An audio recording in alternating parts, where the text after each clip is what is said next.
10 10 1984 மெக்லோர் எனும் ஒரு ஊர் இருந்தது. அந்த ஊரில் மைக்கேல் என்பவர் வாழ்ந்து வந்தார்.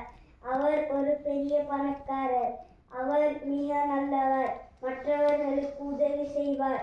ஒரு நாள் அவர் ஒரு பங்களாவிற்கு சென்றார். அங்கு அமானுஷ்யமான உருவத்தை கண்டார். அந்த பங்களாவில் இருந்து கிராமத்திற்கு வந்தார்.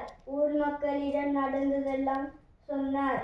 அப்போது மைக்கேல் அந்த பங்களாவை 5 லட்சத்திற்கு வாங்கினார். அந்த இடத்தை அவர் சுத்தம் செய்தார். சுத்தம் செய்தவுடன் அவர் படுக்க சென்றவுடன் அங்கு ஒரு உருவம் கட்டில் கீழ் நின்றது. அவர் குனிந்து பார்த்தவுடன் அது ஒரு பேய்.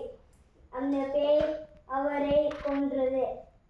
12/5/1999 எல்லா பிரச்சனைகளும் நடந்து முடிந்தவுடன் அந்த பங்களாவில் ஒருவர் வாழ்கின்றார். அவர் அந்த பேயை அழிக்கத்தான் வந்தார். அந்த பேய் எல்லாரையும் கொன்று வந்தது. அதை அவர் அழிக்கப் போகின்றார். அப்போது அவர் பேயை கண்டவுடன் கொல்ல ஓடி வந்தவுடன் அவரை பாய்ந்து கடித்தது. இப்போது தான் கனவு என்று எல்லாம் விளங்கிவிட்டது.